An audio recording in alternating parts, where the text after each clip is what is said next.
আপনি ফিতা ক্যাসেটের আমলেও তুমুল জনপ্রিয় ছিলেন। সেই সময়কার ইন্টারনেটবিহীন এই যে সময়টা ভক্ত, শ্রোতা, প্রোগ্রাম, নাশিদ রিলিজিং ইত্যাদির যে অনুভূতি সেটা সম্পর্কে জানতে চাই। খুবই ইন্টারেস্টিং প্রশ্ন। ওই সময়কার অনুভূতিটা অনেক বেশি পিওর ছিল, মানে যেটাকে আমরা অর্গ্যানিক বলি।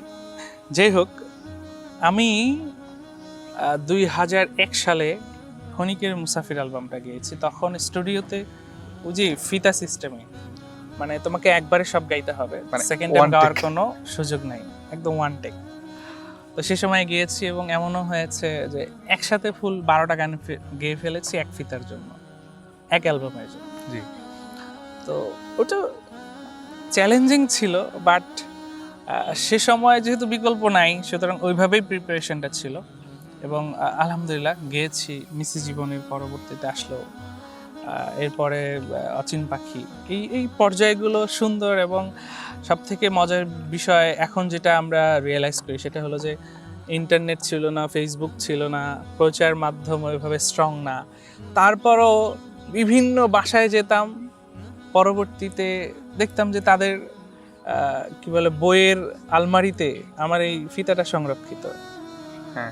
এই ব্যাপারগুলো খুব ভালো লাগার ছিল। এবং আমরা যেখানেই ট্যুরে যেতাম কম বেশি সবার ঘরে ক্ষণিকের মুসাফির, মিসে জীবন, এই অচিন পাখি, যেদিন চলে যাবে, এই অ্যালবামগুলো মানে যারা একটু নাশিদ ভক্ত তাদের বাসায় ছিল, মাস্ট বি ছিল। এবং আমার শ্রোতা কারা সেই প্রশ্নে যদি আমি একটু যাই, যে মুরব্বীরাও আমার গান শুনেছে এবং এখনকার ইয়াং যারা, একদম ইয়াং থেকে শুরু করে যারা একদম ছোট্ট বাচ্চা, তারাও আমার গান শুনছে। এটা সে ভালো লাগার যে মানে শ্রোতার ভেরিয়েশন অনেক বেশি, মানে সব বয়সের মানুষই জি, জি। কানেক্ট ছিল নাশিদের সাথে। রাইট। খুব ভালো লাগলো। তখনকার দিনের অনুভূতিও অনেক অন্যরকম। এখনো অনেক বাসায় যারা একটু শৌখিন, তারা অনেকে সংরক্ষণ করতে ভালোবাসে, তাদের অনেকের বাসায় এখনো আমাদের এই অ্যালবামটা আছে, ইভেন আমার কাছেও আছে। আচ্ছা আচ্ছা। তাহলে অন্য কোনো একটা পর্বে শ্রোতাদেরকে আমরা একসময় ইনশাআল্লাহ সেই অ্যালবাম এবং সেই ওয়াকম্যান, এই সময়কার যেই অবস্থাটা, সেটা একসময় আমরা একটা ভিডিওতে কিন্তু তাদের সাথে শেয়ার করতে পারি ইনশাআল্লাহ।